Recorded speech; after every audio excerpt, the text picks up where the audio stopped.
and I cannot for the life of me know why I didn't pick up with them before, but time plus distance equals something. Yeah, there you go. There you go. We're not math majors here.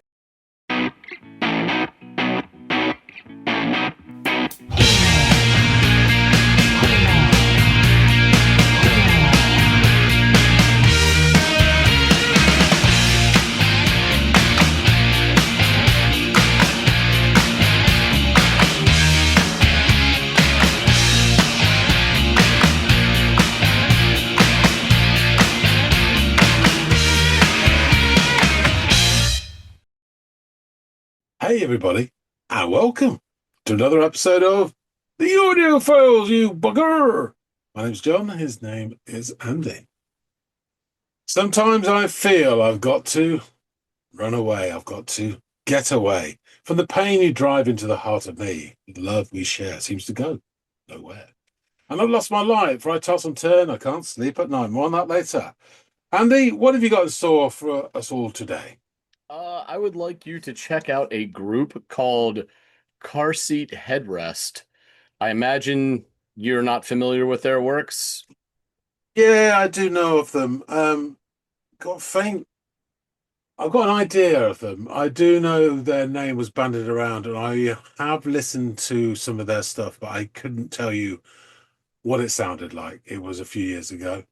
Okay. Um, in my mind, and I could be wrong here, they were a bit of a thing, and then that sort of seemed to just die down, like they were going to be the next bit, and then the. But it may be that they did become the next big thing, and I just didn't even notice. Um, that's kind of in my, that's what's in my head. So I'll be very interested to listen to this because I cannot remember anything about them. Okay, very well. Well, I will, for maximum listening and viewing pleasure, I've offered up a live KEXP studio performance for you to check out of their track Vincent. So please go off and give this a go, and hopefully KEXP continues batting 1,000 and you enjoy the production, but I'll let you decide that. Go off, come back, and let us all know what you think.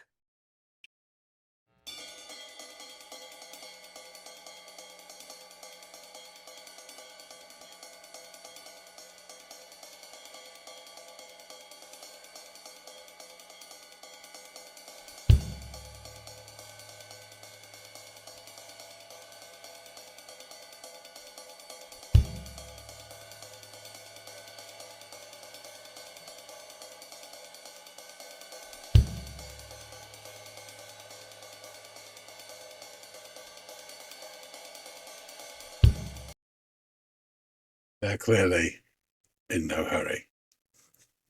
They're kind of all swaying and nodding around like this is some great jazz funk odyssey. Um, quite funny. This guy looks completely like he has vacated the building. Let's see how it goes. Mm.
Oh, it's a lot slower. This is like a classic post-punk intro, and I like a good intro.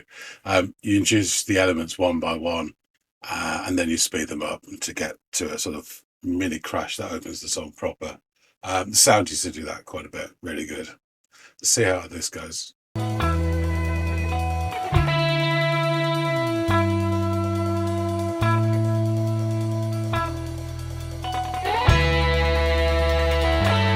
Lovely tone.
it gets a lot of tourists in the summer months. They come and they stay for a couple of days. But hey, I'm living here every day. I don't. So yeah, obviously your man starts singing. He's got a bit about him, reminds me of kind of early Jonathan Richman, kind of flatness to it, and I mean that in a nice way. And he's singing about sort of mundane stuff as well, like living in a town where in the summer there's tourists. Yeah, yeah, great. And he has a great look as well. Yeah. Don't need the complications. I'm just sitting for the meetings. It's almost a point of pride. They say that it doesn't happen that often. Good sadism, good sadism, good sadism, good sadism. I find it harder to speak. We're back.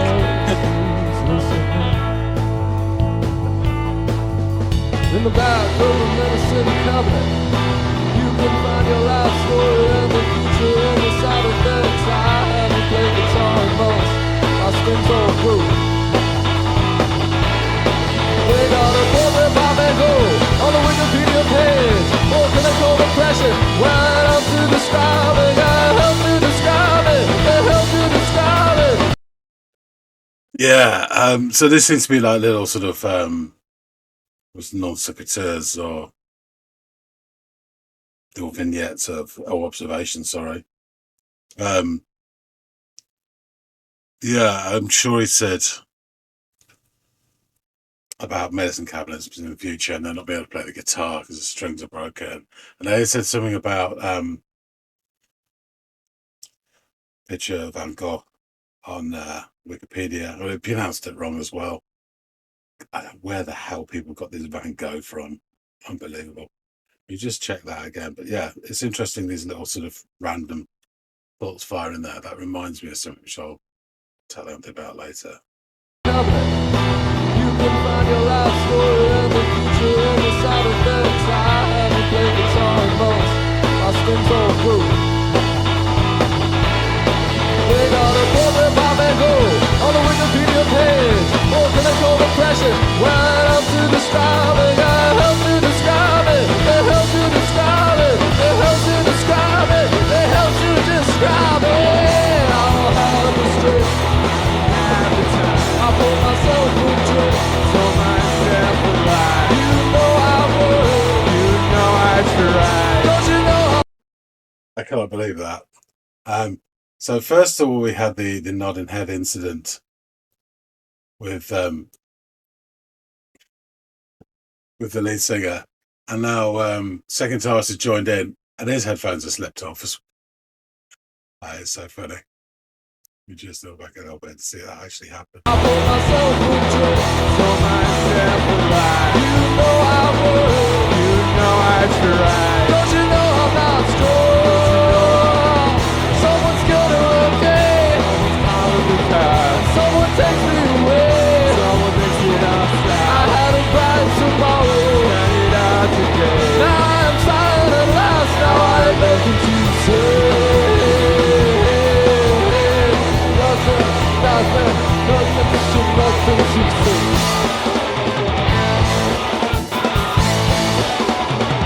Nothing to say. Hey, hey, hey, hey, hey, hey, hey.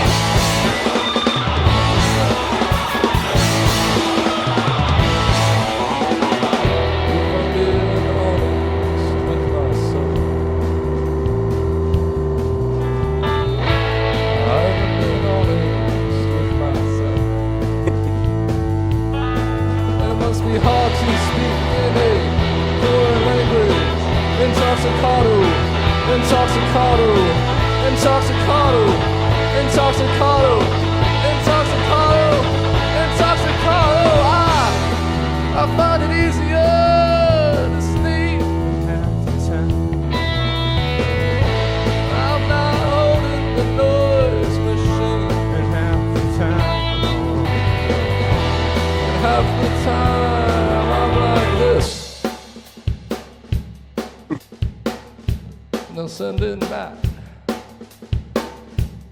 Captain Jack.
So much to enjoy there.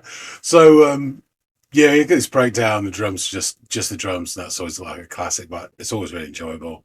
And then he's doing his Eddie Van Halen, hammer on pull off, little twiddles, and it adds a little sort of nice groove to it actually.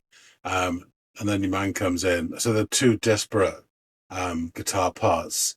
The lead singer's guitar sounds that sort of classic indie rock sort of sound, but slightly angular.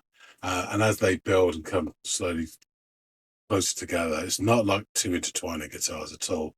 These two disparate sounds make more and more sense as they come together, and then they sort of switch.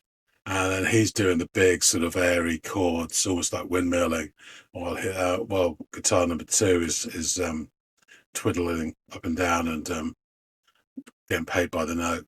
And it sounds great. And then they sort of come down and sort of stutter, almost like they're tumbling over each other, and then kick back in again, and he loses his headphones again for a second. Very funny.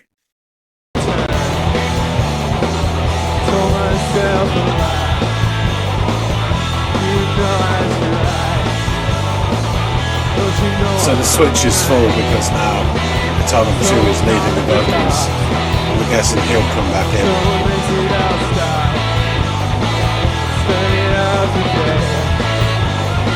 Now I have nothing to say. I don't have the strength. I don't have the time. I bought myself a drink. I told myself a lie. You know I'm worried. You know I tried. Don't you know I'm not strong? But you know I'm not tired. Someone's getting lucky. And someone takes me away. Someone makes me outside. I had a fight tomorrow. Now I'm silent at last. Now I have nothing to say.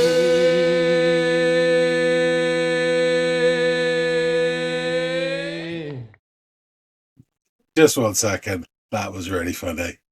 Because as they finish, the drummer goes, "Look, this is how they stay on, lads." That's really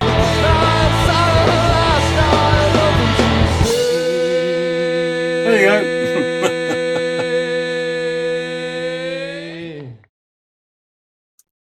Brilliant. And he's almost about to fall flat there and then on that final note, so he just went at the end. Yeah, this is a hell of a performance. All this shit going on as well. So musically and performatively, it was really interesting. There's some great sounds to it as well. Yeah, it reminded me of a few things, but really did enjoy the way they sort of messed around. I have no idea. Picking up the lyrics was tough. I scribbled down some bits and pieces. I'd love to know. Did he say intoxicado?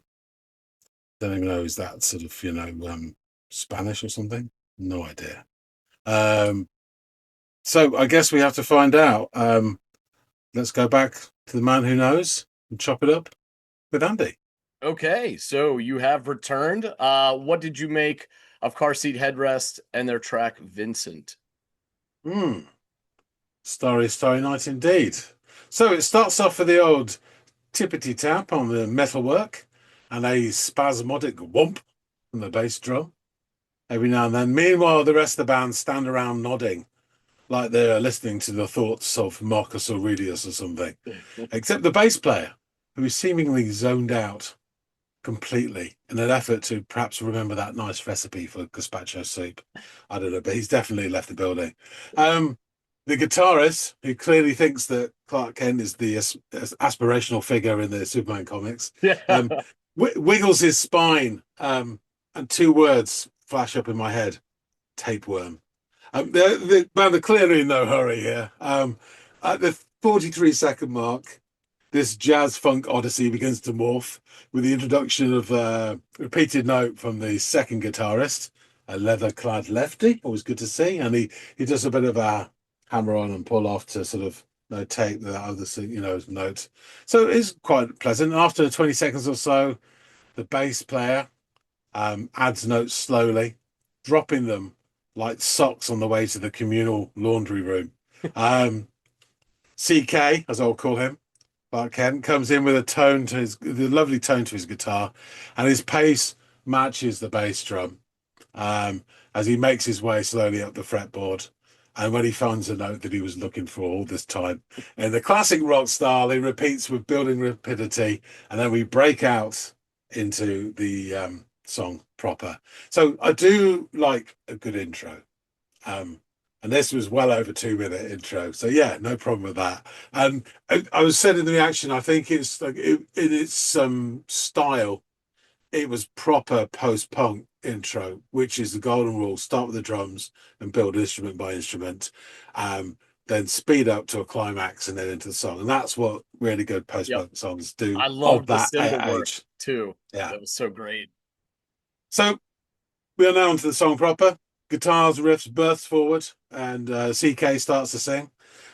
We get a quick shot of the bass player, and this little burst of energy seems to have woken him up, which is nice. The vocal stylings of Mr. Kent kind of remind me of early Jonathan Richman, sort of Pablo Picasso Roadrunner style. There's a bit of, and I say this with love, there's a bit of flatness and a bit of thinness to it. And he's also got this kind of natural built-in baffle almost. So it does sound like he's singing through a box of socks, as it were. It's not it isn't clear. Again, it's his thing, and I'm not criticizing. It's just that's the way it sounds. He says something about, and half the time I want to go home. I think he repeats it, and then he mentions living in a town with lots of visiting tourists in the summer, and this sort of mundane minutiae is classic Jonathan Richman as well. So it makes me feel like that. His voice goes up a level in pitch and in fervor as he proclaims not needing complications. It is ironic then that as he hunches up his shoulders to sing pure sadism a number of times, his headphones slip down from his joggling noggin and rest around his neck. We cut away to the other guitarist, and then, hey presto, the cans are restored to their proper place, probably stapled in place, but perhaps not, as we find out later. He then describes profiling people by the contents of their medicine cabinet, and then being unable to play the guitar due to broken strings. Denied. There's a cheeky little riff going on while he's doing this that I really enjoyed. In fact, all the guitar work you can take as read that I really enjoyed. These lyrics seem to be a sort of stream of consciousness with little vignettes and observations, which kind of reminds me of something that I experienced this morning. Walking Marlow, we did our usual Saturday morning route, which takes us up through the high street in town. And there's a number of habitual market stalls, including a secondhand vinyl store. I will stop and say hello, do a bit of browsing.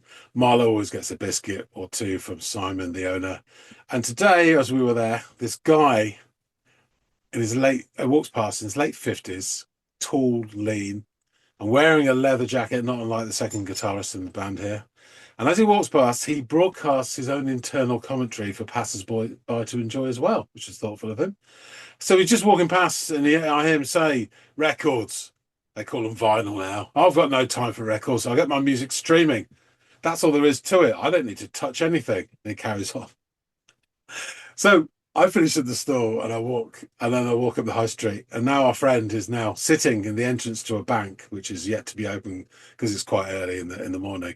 And he's still going on. And I picked up Blackpool. I like it up north. The beer's cheaper and you can talk to people. And that's all I got. But somehow it was enough. Um, and it kind of reminds me, this reminded me of that. There's these non sequiturs that appeared. Anyway, back to an animated Clark Kent, who's now looking more like a cross between Phil Wang, a comedian that you won't know, and Austin Powers. They got a portrait of I can't say it, Van Gogh on the Wikipedia page for clinical depression. That's about how it helps describe it. It's an interesting thought, but just for clarity, I am married for many, many years to someone from the Netherlands, and it is Van Gogh, which rhymes with Loch. Some people say Van Gogh with like a double F, but the Van Gogh pronunciation is just terrible. And it kind of reminds, because it makes me think that the person saying it is stupid. And they're probably not. But it reminds me of the Morrissey Ian McCulloch story, which I think I've told you, and which is a Bobby Dazzler.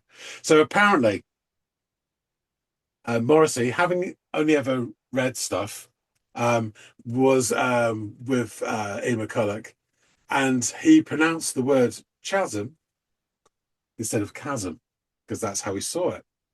Unfortunately, Ian McCulloch didn't let this go and ripped the piss out of him terribly and repeated the story for many, many years. So old chasm from Stephen Patrick Morrissey. And that's what Van Gogh reminds me of that. Anyway, back to the song. God, my explanations are longer than the song. So the energy builds again with the drummer smacking the cymbals in time to the strokes of the guitar, and clearly for the expression on his face, loving life. Unfortunately, the curse of the waggling head strikes once more. Unbelievable. Complacency is a killer. Just as the second guitarist starts to chime in with like bonus content and the vocal front, it's not call and response. It's sort of chiming in, like underplaying the lines underneath another. Unbelievably, his headphones also head south for the winter and drop off his ears. It's incredible. The band, the singer says, but he doesn't really mean it. Now I have nothing to say because he carries on. And at this point, the music almost starts to tumble over itself with some real choppy stop-start from the rhythm section and the guitars. Riffs manifesting themselves in a similar manner. There's a sort of stop-start and stuff. The band takes it down a notch, and the singer sings something about not being honest with himself. And then this odd word, which I think was intoxicado. And I don't know if that's sort of like it sounds like a sort of Latin night on the heart ward of a hospital. Intoxicado. But yeah, it's repeated many times. And then just as the second guitarist rejoins with some vocals, the instruments dramatically cut out to just the drum beat. Now, it's an old trick, but it's a really effective one, and I enjoyed it. We then get a touch of the Van Halens. His guitar, Numero Dos, hammers on and pulls off to a funky little motif. And this does build some groove into it. And they build on this with CK doing some classic additional guitar work. And it's not like we've talked before about guitars working in tandem with each other. These are disparate guitars that are doing different things, but they still fit together nicely. Mm-hmm. The drummer is shoving the song along nicely, hammering the toms. And this is probably musically my favorite part of the whole song, this section. The two guitar parts slowly drift towards each other like cousins at a Kentucky barn dance before they do do-si-do in position. And CK then provides windmilling sort of chords. And number two goes for his twiddle allocation as he's being paid by the note. And it sounds really sweet. The drummer keeps on pounding. And again, it almost breaks down for a second like a gymnast sort of wobbling on a dismount. But they continue on. And number two now leads the way vocally. And CK is content for a short while to go through the chords for Psycho Killer by Talking Heads. Dun, dun, dun, dun. Really bizarre. That's what just stuck in my head. And then he comes back in with the vocals and he sort of hits his emotional high point. And then as they finish, the drummer hits his last beat, and then he kind of flexes his hands and look, guys, still on, not a problem here. I mean, I think he was taking the piss almost. This is how it's done. CK then extends his final note, and he comes dangerously close to going flat. So he does that little rise flick at the end. So yeah, this is a great performance, full of incident. I laughed, I cried. No, both musical and all what was going on with them. I think they did exceptionally well to keep going without really missing a beat for all those headphones. I've never seen anything like it, to be honest with you. But the band itself sounded great. I'm so glad. And honestly, if I'd have heard this years ago, then I would be listening to more Car Seat Headrest now. But yeah, this is really good. Really good. Awesome. Yeah. I thought you might like this one. And as always, or oftentimes, I'm glad that you did. Uh, it is surprising that they somehow came close to your radar or briefly passed over it. And you didn't get a chance to give them a go because I think you would like a lot of their output. This is they lean a little bit more into lo-fi stuff, which I know is still very much up your alley. This Yeah. didn't seem like that as much, but they do tinker with lo-fi a lot in some of their output as well, which I think would go over well. Go ahead. From memory, which is unreliable at best, they were sort of described as a bit sort of teeny angst emo-y, and had that, and were having a sort of online following. And then I clicked on one, and they were becoming a big deal. And I clicked on one or two songs, and it didn't do it. I didn't dislike it; it just didn't do anything for me. But Mm, I couldn't tell you what that was. I really couldn't. interesting. But this obviously was not. I Yeah, mean, yeah, big way tick. better experience. Yeah. Yeah, All yeah, right. Well, good. Hey, thank God for second chances, right? yeah, So exactly. yeah, let's get into the group because I got a lot on them here. Car Seat Headrest is an American indie rock band formed in Leesburg, Virginia, and currently located all the way over in Seattle, Washington. The band consists of Will Toledo, which is a small city in Ohio, uh, on vocals, guitar, piano, and synthesizers. Ethan Ives, or number two, as you put him, on guitar and backing vocals. Seth Dalby on bass with his, 1,000-foot gaze. And Andrew Katz on drums, percussion, backing vocals, and keeping headsets on excellently. Beginning as a solo recording project by Toledo in 2010, Car Seat Headrest self-released 12 projects on the music platform Bandcamp between 2010 and 2014 before signing to Matador Records in 2015. They began touring as a full band the following year, releasing 7 more albums as a group. Toledo had previously released music under other aliases, the 63rd Fret and Nervous Young Men, and played in a band in high school called Mr. Yay-OK. But after struggling to establish an audience, he decided to change tactics, choosing to try and release more experimental songs anonymously. Toledo chose the name Car Seat Headrest, as he would often record the vocals to his early albums in the back seat of his family's car for privacy.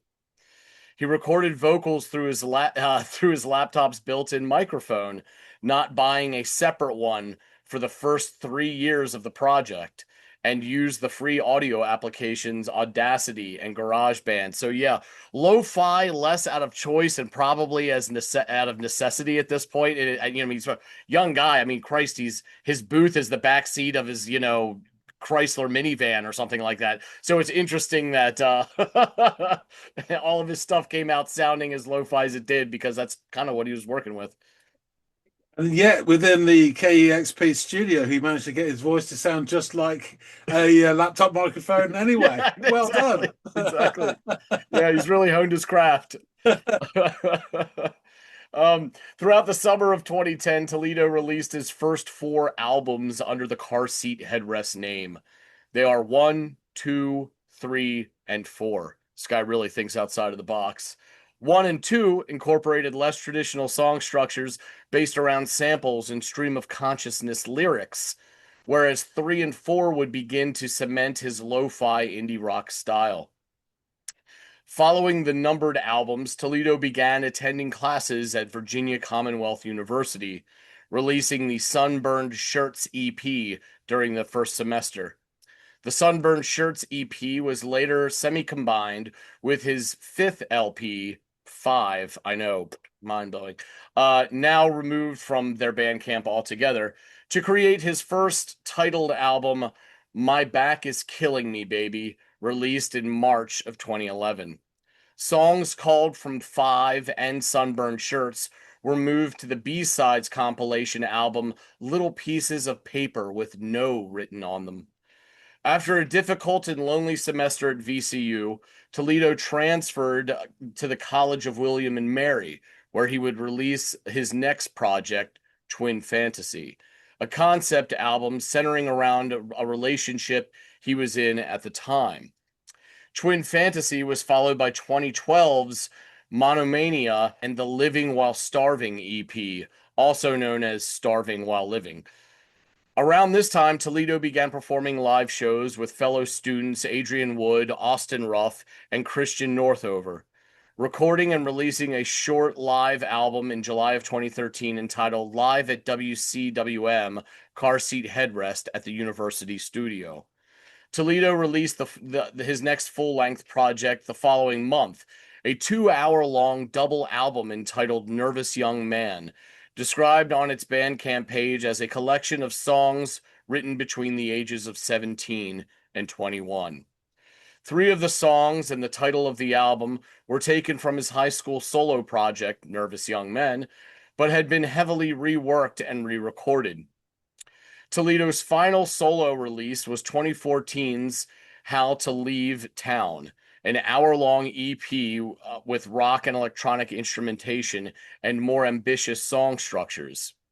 In the spring of 14, he also produced an EP by indie rock band Gold Connections, led by friend and fellow WCWM DJ Will Marsh, which was released by Fat Possum Records in 2017.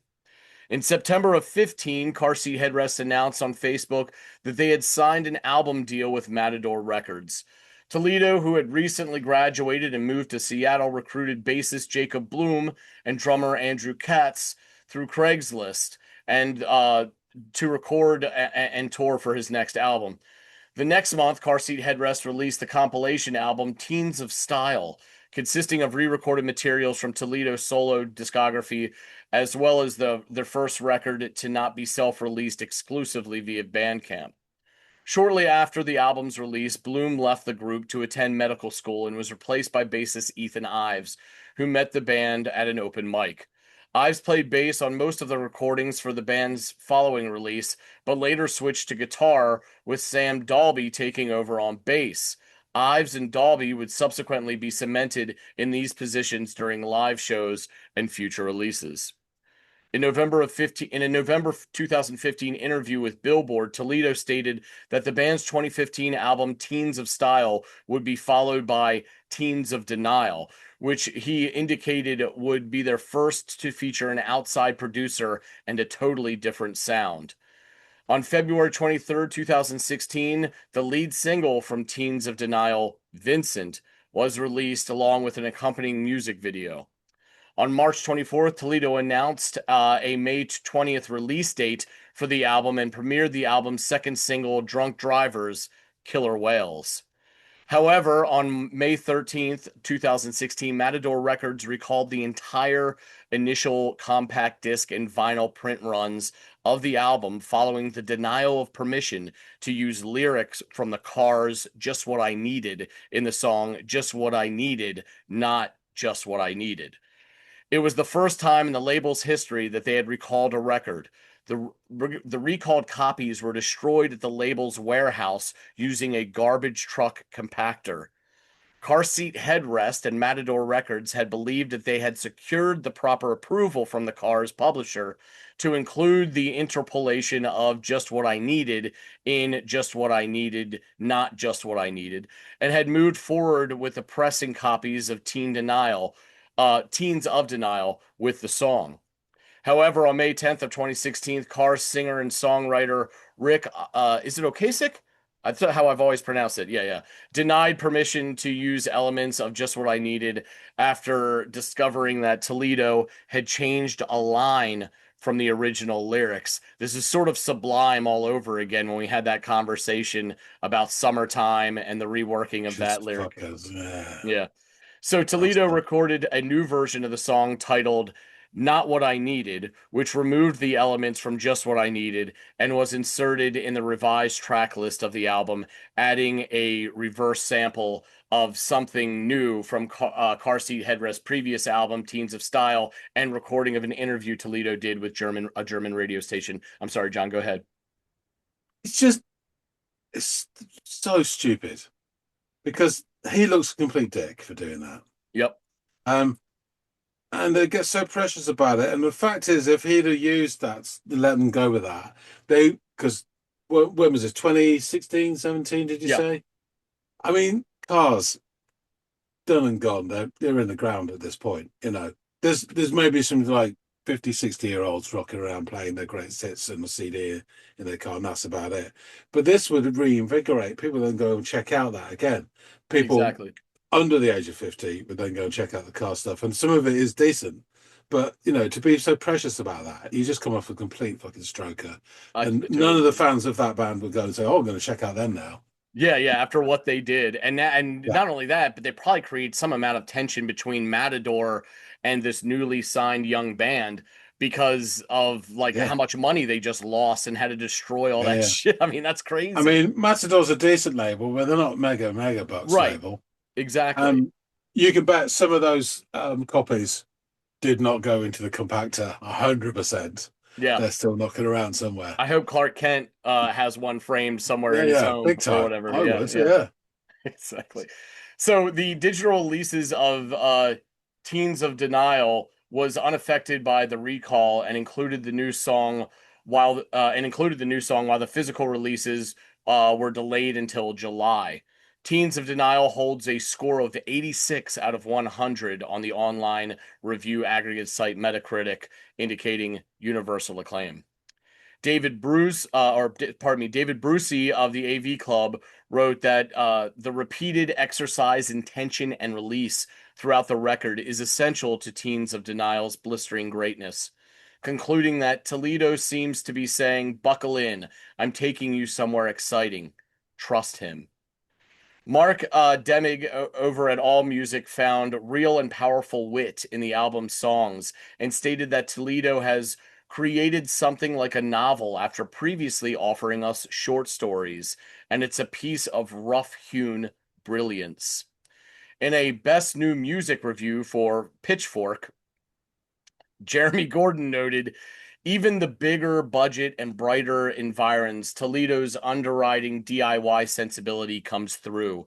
There's an honest reckoning with what his wallowing has led to, and rapturous exhortation when logic alone cannot solve a problem in regard to the album's theme and lyrics. NME critic Alex Flood called Teens of Denial the work of a precocious talent. The album received a deluge of accolades by the end of the year, resulting in it being listed amongst several year-end best album lists. Following are a list of the publications and their ranking of the album. American Songwriter ranked it the 36th best album of 2016. Consequence of Sound ranked it the number 18 best album of 2016. Mojo ranked it 24th. NME ranked it 45th. Paste ranked it 3rd. Pitchfork ranked it 24th. Rolling Stone 4th. Rough Trade 10th. Stereo Gum 11th. The AV Club ranked it the 9th, and the Skinny ranked it the 12th best album of 2016. It should also be noted that Pitchfork, Rolling Stone, and Stereo Gum also listed the album amongst the best of the decade at 127, 29, and 99, respectively. So let's jump into these lyrics. And half the time I want to go home, and half the time I want to go home. For the past year, I've been living in a town that gets a lot of tourists in the summer months. They come and they stay for a couple of days, but hey, I'm living here every day. I don't need the complications. I'm just in it for the beating. It's almost a point of pride that they say that it doesn't happen that often. Pure sadism, pure sadism, pure sadism, pure sadism. I find it harder to speak when someone else is listening. In the back of a medicine cabinet, you can find your life story and the future in the side effects. I haven't played guitar in months. My strings all broke. They got a portrait of Van Gogh, uh, or Van Gogh, on the Wikipedia page for clinical depression. Well, it helps to describe it. Yeah, it helps to describe it. Yeah, it helps to describe it. Yeah, it helps to describe it. Yeah, it helps to describe it. I don't have the strength. I don't have the time. I poured myself a drink. I told myself a lie. You know, I've worried. You know, I've tried. Don't you know I'm not strong? Don't you know I'm not kind? Someone's getting lucky. Someone's calling the cops. Someone takes me away. Someone makes it all stop. I had a bright tomorrow. I spent it all today. Now I'm silent at last. Now I've nothing to say. Now I've nothing to say. If I'm being honest with myself, I haven't been honest with myself. It must be hard to speak in a foreign language. Intoxicado, intoxicado, intoxicado, intoxicado, intoxicado, intoxicado, which you probably imagine is Spanish for intoxicated. I find it easier to sleep, and half the time I want to go home when I'm not holding the noise machine, and half the time I want to go home. And half the time I'm like this. They'll send in Matt, Captain Trash. I don't have the strength, I don't have the time. I poured myself a drink, I told myself a lie. You know I've worried, you know I've tried. Don't you know I'm not strong? Don't you know I'm not kind? Someone's getting lucky, someone's calling the cops. Someone takes me away. Someone makes it all stop. I had a bright tomorrow. I spent it all today. Now I am silent at last. Now I have nothing to say. So, over at Paste, their staff collaborated on an article entitled The 15 Best Car Seat Headrest Songs and listed Vincent at number 2. And they noted there are few moments in Car Seat Headrest catalog as exhilarating as the pulsing opening riff on Vincent. It's urgent and intense, giving way to one of Will Toledo's hardest hitting vocal performances. Things are all business on the lyric side, too, as Toledo shouts the phrase pure sadism a few times for good measure. The whole song is a tear into the blight that is clinical depression, describing the often paralytic effects the illness can bring. I don't have the strength, Toledo sings in the frantic outro. I poured myself a drink, but as with all the best car seat headrest songs, Vincent isn't simply a portrait of darkness. Humor, bite, and energy make it much more than that. And according to an interview with Toledo conducted by NPR, Vincent is a song about the chaotic, isolating experience in social settings, focusing on themes of social anxiety, intoxication as medication, and the desire to leave. Toledo describes it as fighting for space in a crowd, shouting to be heard, and feeling that nothing being said is worth listening to. So, there you have it, John. A bit of car seat headrest. I can't believe it's the first time we're getting these guys on the channel. But I'm glad that you liked this second opportunity that you've got to listen to them. Yeah, it was great. Awesome. I'm really pleased I finally got to listen to them, and I cannot for the life of me know why I didn't pick up with them before, but time plus distance equals something. Yeah, there you go. There you go. We're not math majors here, but I will try to get some more car seat headrest on the channel in the future. Or this is an excellent segue, guys. If you are a fan of car seat headrest and you have a song that you'd like us to check out here on the channel, chances are it will be John in the listening seat when we get one in, and if we get one. But if you have any, just shout it down in the comments field below. We will add it to our list for our future Friday episodes. Also, just let us know your thoughts in general. If this is your first time, or maybe your second with a long gap in between, sort of like John, perhaps, and you gave this a go and you really liked it, or you thought this, that, or the other thing, just feel free to shout it down in the comments field below. We love hearing what you guys have to say about some of the stuff on this channel. And also, please like, share, and or subscribe if you haven't done any or all those things. It goes a long way to help us here, and we really do appreciate it. And hopefully, John and I will catch all y'all in growing numbers on the next installment of the Audiophiles. We'll see you later, guys.